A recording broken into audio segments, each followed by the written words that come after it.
Hi friends, ఎలా ఉన్నారు? Welcome to Telugu job 365 YouTube channel. Friends, ఈ వీడియోలో మరొక కొత్త జాబ్ నోటిఫికేషన్తో మీ ముందుకు వచ్చేసానమాట. సో ఈ జాబ్ నోటిఫికేషన్ ఏంటంటే, మనకి కేవలం ఇంటర్మీడియట్ పాస్ అయిన వాళ్ళు అందరూ అప్లై చేసుకోవచ్చు. దాదాపుగా మనకి 1000కి పైగా వేకెన్సీస్ అనేవి ఉన్నాయన్నమాట. సో మీరు ఇంటర్మీడియట్ పాసే కాబట్టి ఆంధ్ర, తెలంగాణ అందరూ ఎవరైనా సరే అప్లై చేసుకొని జాబ్ని కొట్టచ్చు. అయితే ఈ జాబ్ నోటిఫికేషన్ ఎలా అప్లై చేయాలి, ఎలిజిబిలిటీ ఏంటి, శాలరీస్ ఎలా ఉంటాయి అన్నీ ఈ వీడియోలో క్లియర్గా ఎక్స్ప్లెయిన్ చేస్తాను. మీరు అప్లై చేసుకోవాలంటే డైరెక్ట్గా కింద డిస్క్రిప్షన్లో లింక్ ఇచ్చాను అనమాట. ఆ లింక్ ద్వారా మీరు డైరెక్ట్గా అప్లై చేసుకోవచ్చు. ఇంకా నాదొక చిన్న రిక్వెస్ట్ ఏంటంటే, కింద డిస్క్రిప్షన్లోని ఒక టెలిగ్రామ్ ఛానల్ లింక్ కూడా ఇచ్చాను జాబ్ నోటిఫికేషన్కి సంబంధించి. సో అందులో మీరు జాయిన్ అయిపోతే మీకు నోటిఫికేషన్స్ అనేవి చాలా ఫాస్ట్గా అందుతాయి. ఓకేనా? ఇప్పుడు నోటిఫికేషన్ డీటెయిల్స్లోకి వెళ్ళిపోదాం రండి. ఫ్రెండ్స్ మనకి బార్డర్ సెక్యూరిటీ ఫోర్స్ నుండి కొత్త నోటిఫికేషన్ అనేది వచ్చిందనమాట. సో మనకి ఇందులో 1121 జాబ్స్ అనేవి వేకెన్సీస్ ఉన్నాయి. సో అయితే ఇది మనకి ఇందులో బార్డర్ సెక్యూరిటీ ఫోర్స్లో radio operator and radio mechanic పోస్టులు అనమాట. ఇవి నాన్ గెజిటెడ్ పోస్టులు అనమాట. సో మనకి ఆన్లైన్ అప్లికేషన్ అనేది చేసుకోవాల్సి ఉంటుంది. దానికి ఇంకా టైం ఉందన్నమాట. సో ఈ పోస్టులు మనకి గ్రూప్ సి క్యాడర్ కింద ఉంటాయన్నమాట. సో మనకి ఇది ఆన్లైన్ అప్లికేషన్ అనేది 24/8/2025కి ఓపెన్ అవుతుంది. సో ఇంకొంచెం టైం ఉందన్నమాట. సో మనకి తర్వాత అప్లికేషన్స్ అనేవి 23/9 వరకు అప్లై చేసుకోవచ్చు. ఇంచుమించుగా ఒక నెల రోజుల వరకు టైం ఇచ్చారనమాట. మనకి ఇందులో పోస్టులు ఏంటంటే హెడ్ కానిస్టేబుల్ రేడియో ఆపరేటర్, ఇంకా హెడ్ కానిస్టేబుల్ రేడియో మెకానిక్ అనమాట. సో 2 టైప్స్ ఆఫ్ పోస్టులు ఉన్నాయన్నమాట. సో మనకి ఇక్కడ లెవెల్ 4 పే స్కేల్ అనేది ఉంటుంది అనమాట. స్టార్టింగ్ 25,000 నుండి 81,000 రూపాయల వరకు ఉంటాయి. Dearness allowance, ration money allowance, dress allowance, special compensatory allowance, ఇలా అన్ని రకాల అలవెన్స్తో కలిపి మనకి శాలరీ అనేది ఉంటుంది. సో అన్ని రకాల బెనిఫిట్స్ కూడా ఇందులో ఉన్నాయన్నమాట. సో మీరు ట్రై చేయొచ్చు. సో ఇప్పుడు వేకెన్సీస్ ఏంటో చూద్దాం. మనకి డైరెక్ట్ ఎంట్రీ వేకెన్సీస్ కొన్ని ఇచ్చారు, డిపార్ట్మెంటల్ వేకెన్సీస్ అనేవి కొన్ని ఇచ్చారనమాట. సో ఇక్కడ చూసుకున్నట్లయితే మనకి హెడ్ కానిస్టేబుల్ రేడియో ఆపరేటర్కి ఇక్కడ పోస్టులు ఇచ్చారు మనకి కేటగిరీ వైజ్గా. అంటే unreserved, EWS, OBC, SC, SC క్యాండిడేట్స్కి అందరికీ కలిపి ఇక్కడ 65 పోస్టులు ఇచ్చారు. సో ఈ విధంగా మనకి 1121 పోస్టులు అనేవి రిలీజ్ చేశారనమాట. మీరు హ్యాపీగా అప్లై చేసుకోవచ్చు. మనకి ఎలిజిబిలిటీ కండిషన్స్ అనేవి ఇక్కడ మెన్షన్ చేయడం జరిగింది. అకాడమిక్ క్వాలిఫికేషన్స్ అనమాట. ముందుగా హెడ్ కానిస్టేబుల్ రేడియో ఆపరేటర్ పోస్టులకి మనకి ఇంటర్మీడియట్ అనేది పాస్ అయ్యి ఉండాలన్నమాట. అది కూడా ఎంపీసీ అంటే ఫిజిక్స్, కెమిస్ట్రీలో మనకి పాస్ అయ్యి ఉండాలి ఈ గ్రూప్లోని.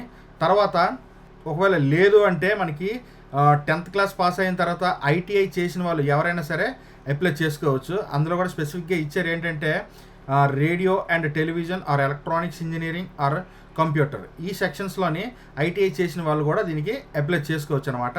ఆ తర్వాత మనకి హెడ్ కానిస్టేబుల్ రేడియో మెకానిక్ వచ్చేసరికి దీనికి కూడా intermediate pass with physics, chemistry అనమాట. లేదంటే మెట్రికులేషన్ కంప్లీట్ అయిన తర్వాత మనకి 2 years ఐటీఐ కంప్లీట్ చేసి ఉండాలి. అది రేడియో అండ్ టెలివిజన్ లేదా జనరల్ ఎలక్ట్రానిక్స్ లేదా కంప్యూటర్ అసిస్టెంట్ లేదా data preparation and computer software లేదా electrician or fitter and electrician system, ఇలా అన్ని రకాల కేటగిరీస్కి ఇచ్చారనమాట. సో ఇందులో ఏ కేటగిరీలో మీరు ఐటీఐ చేసినా ఇంటర్మీడియట్ డైరెక్ట్గా పాస్ అయినా సరే దీనికి అప్లై చేసుకోవచ్చు. మనకి ఇందులో ఎక్స్పీరియన్స్ ఏమీ అవసరం లేదు.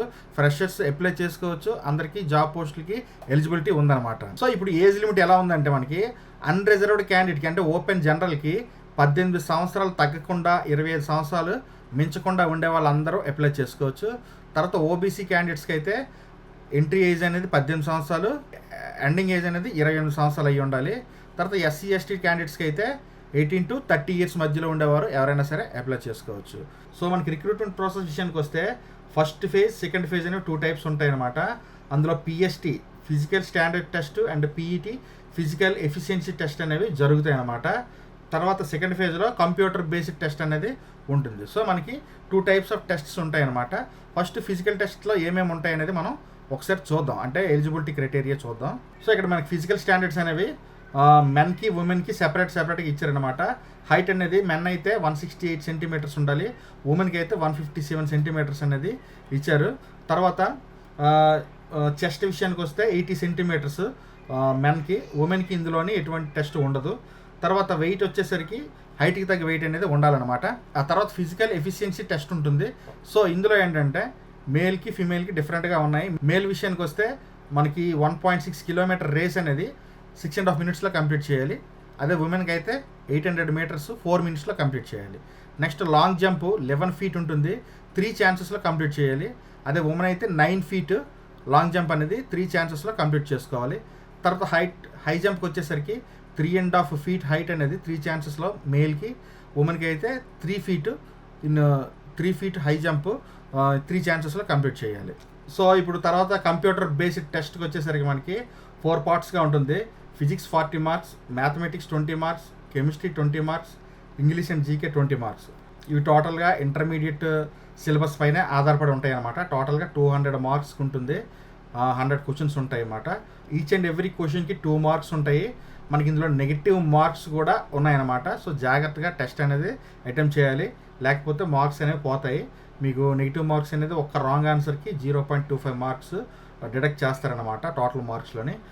సో క్వాలిఫికేషన్ విషయానికి వస్తే మనకి కంప్యూటర్ బేసిక్ టెస్ట్లో 38% ఆఫ్ మార్క్స్ అనేవి క్వాలిఫికేషన్గా ఇచ్చారు జనరల్ క్యాండిడేట్స్కి. అదే ఓబీసీ ఈడబ్ల్యూఎస్ క్యాండిడేట్స్కి అయితే 33% మార్క్స్, ఇంకా ఎస్సీ ఎస్టీ క్యాండిడేట్స్ అయితే 20% మార్క్స్కి మనకి పాస్ చేస్తారనమాట. సో తర్వాత మనకి రీఎవాల్యుయేషన్కి ఎటువంటి పాసిబిలిటీ కూడా లేదని మనకి ఇక్కడ మెన్షన్ చేశారు. సో ఫస్ట్ అటెంప్టే లాస్ట్ అటెంప్ట్ అనమాట. సో ఆ తర్వాత మనకి ఫస్ట్ అండ్ సెకండ్ టెస్ట్ ఫేజెస్లో ఎగ్జామ్స్ పాస్ అయిన వాళ్ళకి, అంటే మనకి physical test and written test pass అయిన వారికి CBT test, computer basic test. ఫైనల్గా మనకి ఇంకొకటి డిక్టేషన్ టెస్ట్ అనేది ఒకటి ఉంటుందన్నమాట, ఇంగ్లీష్ రైటింగ్ అనమాట. మినిమం 150 మార్క్స్ ఉంటాయి, మనకి 50 మార్క్స్కి క్వాలిఫై అనమాట. ఈ టెస్ట్ కూడా మనకు పాస్ అవ్వాల్సిన అవసరం అయితే ఉంటుంది. సో ఎలా అప్లై చేయాలి అంటే మనకి నోటిఫికేషన్కి ఇంకా రిలీజ్కి టైం ఉంది, 24/8/2025 వరకు. సో అప్పుడు మనకి ఆన్లైన్లోని BSF రిక్రూట్మెంట్ పోర్టల్ ఉంటుంది, ఆ లింక్ నేను కింద డిస్క్రిప్షన్లో ఇచ్చాను. ఈ వీడియో కాకపోతే ఈ వీడియో లింక్ని షేర్ చేసుకొని ఉంచుకోండి మీ వాట్సాప్లోని. సో వన్స్ రిలీజ్ అయిన తర్వాత ఓపెన్ చేస్తే మీకు లింక్ ఓపెన్ అయితే మీ ప్రాపర్ డాక్యుమెంట్స్ అన్నీ అప్లోడ్ చేసి మీరు ఆన్లైన్లోనే అప్లై చేసుకోవాల్సి ఉంటుంది. ఓకే ఫ్రెండ్స్, చూసారు కదా, ఇటువంటి జాబ్ నోటిఫికేషన్స్ వెంటనే కావాలంటే మన ఛానల్ సబ్స్క్రైబ్ చేసుకోండి. అంతేకాకుండా కింద టెలిగ్రామ్ ఛానల్ లింక్ ఒకటి ఇచ్చాను, అందులో జాయిన్ అయిపోతే మీకు అన్ని నోటిఫికేషన్స్ వెంటనే రిలీజ్ అవుతూ ఉంటాయి. నెక్స్ట్ మనకి అప్లై చేసుకోవాల్సిన లింక్ కూడా కింద డిస్క్రిప్షన్లో ఇస్తాను, అప్లై చేసుకోండి. ఇంకా తెలుగులో డీటెయిల్స్ ఫుల్గా అందులో ఉంటాయి. ఓకేనా, thanks for watching. This is Shiva signing off.